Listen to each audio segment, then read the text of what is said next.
Hello students, आज हम कक्षा 10वीं के संस्कृत कंपोजिट के सूक्ति है। सबसे पहले तो सूक्ति सुधा का अर्थ क्या है। सूक्ति, सु धन उक्ति, सु यानी अच्छे, उक्ति यानी विचार, सुधा यानी अमृत, अमृत रूपी अच्छे विचार। सूक्ति सुधा के हर श्लोक में आपको एक सूक्ति दिखेगी। जैसे आप ब्लैक बोर्ड पे देख रहे हैं, विद्या विहीनः पशुः, ये हमारी सूक्ति है इस श्लोक की। सबसे पहला श्लोक, विद्या नाम नरस्य रूपमधिकं प्रच्छन्न गुप्तं धनम, विद्या भोगकरी यशः सुखकरी, विद्या गुरुणां गुरुः, विद्या बंधुजनो विदेश गमने, विद्या परमदैवतम, विद्या राजसु पूज्यते न तु धनम, विद्या विहीनः पशु। अन्वय, विद्या नाम नरस्य अधिकं रूपम प्रच्छन्न गुप्तं धनम, विद्या भोगकरी यशः सुखकरी, विद्या गुरुणां गुरुः, विदेशगमने विद्या बंधुजनः, विद्या परमदैवतम, विद्या राजसु पूज्यते न तु धनम, विद्या विहीनः पशुः। इस श्लोक की ट्यून, क्योंकि अगर ट्यून आपको आएगी तो आप इजीली इसको आप याद कर सकते हो।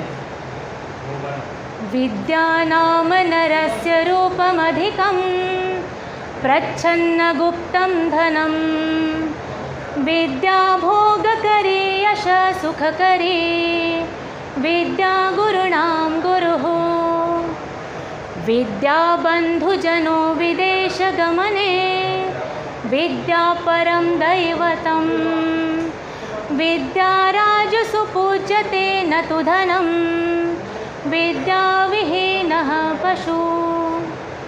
अब इसका भावार्थ, सरलार्थ जो आपको बोर्ड के एग्ज़ाम में पूछा जाता है।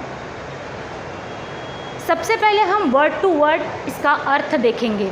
विद्या ज्ञान, नाम यानी नरस्य मनुष्य का, रूपम अधिकम उत्तम रूप, प्रच्छन्न गुप्तम छुपा हुआ, धनम पैसा, भोगकरी भोग देने वाली, यशः सुखकरी यश और सुख देने वाली, गुरुणाम गुरुः गुरुओं की गुरु, बंधुजनः रिलेटिव्स अपना परिवार, विदेश गमने विदेश में जाने के बाद, परम श्रेष्ठ, दैवतम देवता, राजसु राजाओं में, पूज्यते पूजा की जाती है, न नहीं, तू तो, धनम पैसा, विद्या विहीनः जिसके पास विद्या नहीं है, पशुः पशु जैसे गाय बैल बकरी, हम इसे पशु कहते हैं। अभी अर्थ, विद्या ये मनुष्य का उत्तम रूप होती है, विद्या ये गुप्त धन है, विद्या भोग प्राप्त कराने वाली है तथा सुख और यश देने वाली है। विदेश में जाने के बाद विद्या परिवार की तरह हमारे साथ रहती है। विद्या ये सबसे बड़ी देवता है। विद्या राजाओं में पूजा की जाती है, राजा लोग विद्या की पूजा करते हैं, पैसों की नहीं। और जिसके पास विद्या नहीं है वो इंसान, वो मनुष्य पशु समान जीवन जीता है। कुछ एग्जाम्पल से मैं आपको समझाती हूँ। जिसके पास विद्या होती है वो मनुष्य का सौंदर्य अपने आप निखर जाता है। विद्या एक ऐसी चीज़ है कि कोई भी चोर किसी मनुष्य से लेकर नहीं जा सकता। विदेश में जाने के बाद वहाँ की लैंग्वेज हमें समझ में नहीं आती, लेकिन यदि अगर ज्ञान आपके पास है, विद्या अगर आपके पास है, तो आप बड़े सरलता से वो भाषा आप समझ पाओगे। विद्या ये सबसे बड़े देवता है। जिसके पास विद्या होती है उसका मान सम्मान होता है और राजा भी उसका मान सम्मान करते हैं, और राजा कभी पैसों का सम्मान नहीं करते।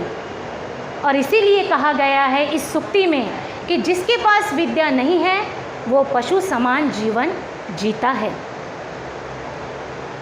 जैसे इस श्लोक में कुछ संधि आई है, रूपम अधिकम, रूपम धन अधिकम, बंधुजनो विदेश गमने, बंधुजनः धन अधिकम। अभी हम देखते हैं दूसरा श्लोक, निंदन्तु नीति निपुणा यदि वा स्तुवन्तु, लक्ष्मी ही समाविशतु गच्छतु वा यथेष्टम, अद्यैव वा मरणमस्तु युगान्तरे वा, न्यायात् पथः प्रविचलन्ति पदम न धीराः। अन्वय, यदि नीति निपुणा निंदन्तु स्तुवन्तु वा, लक्ष्मी ही समाविशतु यथेष्टम गच्छतु वा, मरणम अद्य एव अस्तु युगान्तरे वा, धीराः न्यायात् पथः पदम न प्रविचलन्ति। इसके हम ट्यून देखते हैं, निंदन्तु नीति निपुणा यदि वा स्तुवन्तु, लक्ष्मी समाविशतु गच्छतु वा यथेष्टम, अद्यैव वा मरणमस्तु युगान्तरे वा, न्यायात् पथः प्रविचलन्ति पदम न धीराः।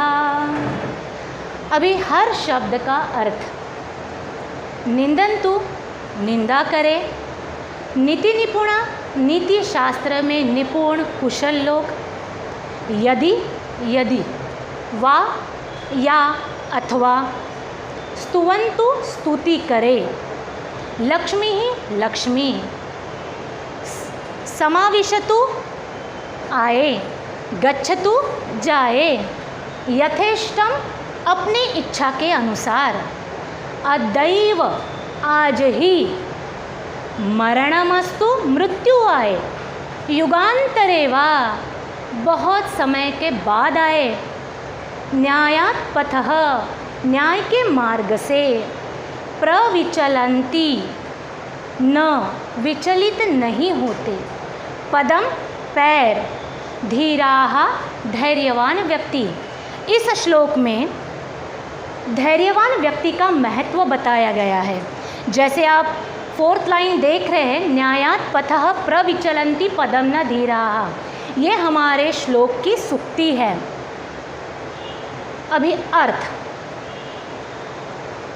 नीति शास्त्र में निपुण लोग स्तुति करें अथवा बुराई करें, निंदा करें, लक्ष्मी अपने इच्छा के अनुसार आए अथवा जाए, मृत्यु आ जाए या कुछ समय के बाद आए, धैर्यवान व्यक्ति न्याय के मार्ग से कभी भी विचलित नहीं होते। ये श्लोक समझाने के लिए मैं आपको एक एग्जाम्पल देती हूँ। जैसे सावित्रीबाई फुले, सावित्रीबाई फुले इनको सब लोग जानते हैं। सावित्रीबाई फुले, इनका एक लक्ष्य था, इनका ध्येय था। वो जब पढ़ाने के लिए और पढ़ने के लिए जब बाहर निकलती थी, तब लोगों ने उनको बहुत परेशान किया। लोगों ने उन पर पत्थर फेंके, गोबर फेंका, लेकिन फिर भी वो अपने मार्ग से एक पैर भी पीछे नहीं हटी। आज हमें उन पर अभिमान है कि उनके वजह से आज हम लोग यहाँ पर हैं। तो इसीलिए कहा गया है कि धैर्यवान व्यक्ति अपने न्याय के मार्ग से एक पैर भी विचलित नहीं होते। तीसरा श्लोक, आत्मनो मुखदोषेण बध्यन्ते शुकसारिकाः, बकास्तत्र न बध्यन्ते मौनम सर्वार्थ साधनम। अन्वय, शुकसारिका आत्मनः मुखदोषेण बध्यन्ते, तत्र बकाः न बध्यन्ते, यतः मौनम सर्वार्थ साधनम। जैसे हर वर्ड का मीनिंग, आत्मनः खुद के, मुखदोषेण मुख के दोष के कारण, बध्यन्ते बांधे जाते हैं, शुक तोता, सारिका मैना, बका बगुले, तत्र वहाँ, न बध्यन्ते नहीं बांधे जाते, मौनम यानी मौन रहना, चुप रहना, सर्वार्थ साधनम सबसे बड़ा साधन है। इसमें संधि आई है, आत्मनो मुखदोषेण, आत्मनः धन मुखदोषेण, बकाहस्तत्र, बकाह धन तत्र। अभी इसकी ट्यून, ताकि आप लोग अच्छे से याद कर सकें। और ये श्लोक बोर्ड में आपको श्लोक पूर्ण करने के लिए आते हैं। इसके पहले का जो श्लोक हमने देखा था वो अनुवाद के लिए आता है। अभी ये श्लोक, आत्मनो मुखदोषेण बध्यन्ते शुकसारिकाः बकास्तत्र न बध्यन्ते मौनम सर्वार्थ साधनम। अर्थ, अपने मुख के दोष के कारण तोता और मैना बंधन में आ जाते हैं और वहीं पर बगुले बंधन में नहीं आते। और इसीलिए कहा गया है मौनम सर्वार्थ साधनम, कि मौन, चुप रहना सबसे बड़ा साधन है। जैसे हम लोग देखते हैं बहुत ज़्यादा बात करने से तोता और मैना पिंजरे में अटक जाते हैं। इंसान का भी वैसे ही होता है, बहुत ज़्यादा बात करने से बंधन में आते हैं। और बगुले जैसे, बगुले तो इतने सुंदर दिखते हैं लेकिन वो बंदिश से नहीं होते। उनको तो कोई सिर्फ बोलेगा कि अरे ये कितना सुंदर है, लेकिन वो बोलता कहाँ है, वो बोलता नहीं, इसीलिए वो पिंजरे में अटकता नहीं। और इसीलिए कहा गया, और वो चुप रहने के कारण वो बच जाता है। और इसीलिए कहा गया इसमें ये जो सूक्ति है, मौनम सर्वार्थ साधनम, चुप रहना सबसे बड़ा साधन है। धन्यवाद।